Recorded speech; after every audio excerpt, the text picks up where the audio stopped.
Video में लोग जावा के डेटा टाइप्स देखेंगे. So in Java we have 8 primitive data types. So let's start with the video. So this is the chart where we can see the 8 different data types. So under the primitive ones we have 2 different types, boolean one and number one. So boolean one is used for true or false value, and under the numbers we have different data types like integer, floating point and character. So first we will see the character one. So in Java जो character data type है वो भी internally as a numeric ही work करता है. हर एक character को एक पर्टिकुलर न्यूमेरिक वैल्यू असाइन होती है. दैट्स वाई इंटरनली ये भी एक नंबर प्रिमिटिव डेटा टाइप है. इंटीजर जावा के अंदर 4 डिफरेंट टाइप के डेटा टाइप्स हैं for integers, for the whole numbers like byte, short, int and long. So इनमें डिफरेंस क्या है?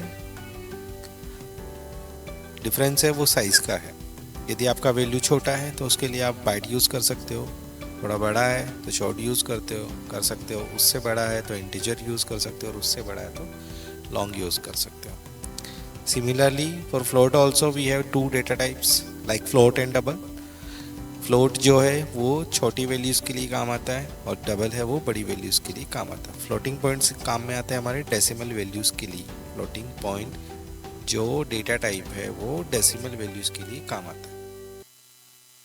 तो सबसे पहले हम देखेंगे इंटीजर डेटा टाइप इन जावा.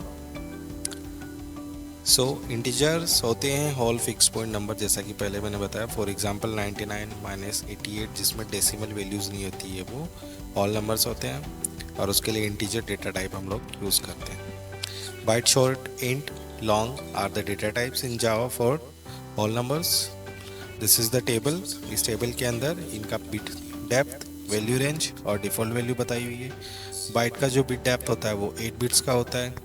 साथ ही उसका जो वैल्यू रेंज होता है दिस इज़ -128 to 127 और डिफ़ॉल्ट वैल्यू 0 होती है. अब यहाँ पे 2 जो है सबके अंदर 2 लिया हुआ है शॉर्ट, इंट और लॉन्ग के लिए. तो हम लोग देखेंगे कि ये क्यों लिया हुआ.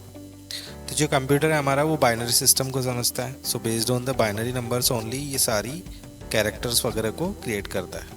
तो 0 और 1 जो बाइनरी सिस्टम है उसी को समझता है ये. इसीलिए यहाँ पे जो बेस लिया हुआ वो 2 लिया हुआ है.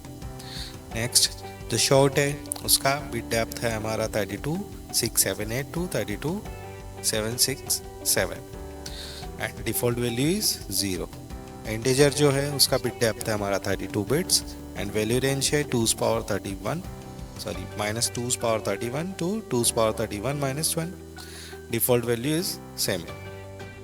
For the long 64 bits is the bit depth and the value range -2^63 to 2^63 - 1. Default value is 0. Now हमारे पास एक क्लास ऑलरेडी स्टूडेंट क्लास है, तो वहाँ पे हम लोग 1 by 1 सारे इंटीजर डेटा टाइप्स को चेक करेंगे. फर्स्ट ऑफ ऑल हमने डेटा टाइप लिया बाइट और वेरिएबल नेम दिया एज इक्वल्स टू 80. यहाँ पे हम लोग बाइट को चेक करेंगे. मैंने इसको सेव किया. सेव करने के बाद मैं इसे कंपाइल करूँगा. So for compile we use Java command. तो class name. So my class compile successfully. It means what is happening here, जो बाइट होता है उसका रेंज होता है -128 to 127. That's why it is taking successful. So next हम लोग क्या करेंगे, सपोज़ ये स्टूडेंट है, उसका रैंक जो होता है वो हमने लिया है बाइट. अब रैंक जो है वो मोर देन 127 है. यहाँ पे मैंने पुट किया 165. Now I will save it and again will compile the same class. This time we can see that we are getting the error in incompatible types, possibly lost conversion from the int to byte. अभी यहाँ हुआ क्या, जो bite का range है वो -128 to 127 है, but हमने जो रैंक दिया है 165 more than 127. That's why it is showing this error. So what we will do, यहाँ पे हम लोग रैंक को instead of byte we will take it as a short. Now again I will compile this class. This time it is compiled successfully because अभी जो range है वो -32,768 to 32,767 है. That's why it is taking that one. Next अभी हम लोग int को check करेंगे. तो int के लिए मैंने फ़ोन नंबर लिया है और उसको वैल्यू असाइन की है 10 digit की. I will save it and again will compile this class. This time it is compiled successfully, but what I will do, I will replace the first digit with 2. I will save it, again will compile it. See, अभी compiler ने यहाँ पे complain किया integer number 2 large, ये काफ़ी बड़ा number है इसलिए इसको लेगा नहीं. ओके, तो what I will do, I will assign this value instead of into long. अब जो long होता है वो actually long होता है, वो काफ़ी बड़ी वैल्यू को कंटेन कर सकता है. मैंने यहाँ पे इसको कंपाइल किया. Again it is complaining that integer number too large because we are assigning it to long one. But what is happening?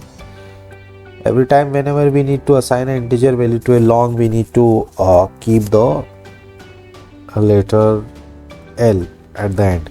Otherwise it will not take the value, it will complain. So now you can see that program compiled successfully.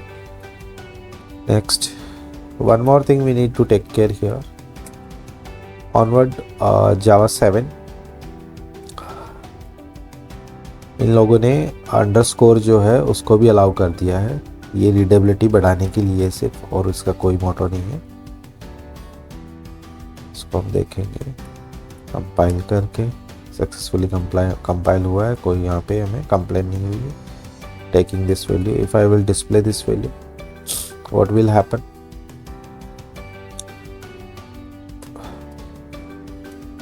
So the value is amount. We'll see that it is showing the underscore or not. That's why I'm printing this value.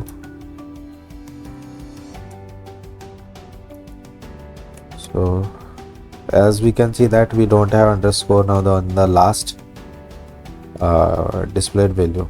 Okay, so next what we can do in get id method, if we want to take the minimum or maximum value of any primitive, so we can take it from their boxed classes. See here, यहाँ पे जो bite, short, long और integer इन सब के box classes हैं, आगे की videos में हम लोग देखेंगे. तो बॉक्स क्लासेस के कुछ मेथड्स हैं, मिनिमम मैक्सिमम वैल्यूज़, उनको यूज़ करके हम लोग उस पर्टिकुलर डेटा टाइप का मैक्सिमम और मिनिमम वैल्यू चेक कर सकते हैं. तो यहाँ फॉर एग्जांपल मैंने ऑलरेडी कोड राइट डाउन कर रखा है टू सेव द टाइम. इसको सेव करूँगा. I will compile this program, will run it. Sorry, we need to compile it.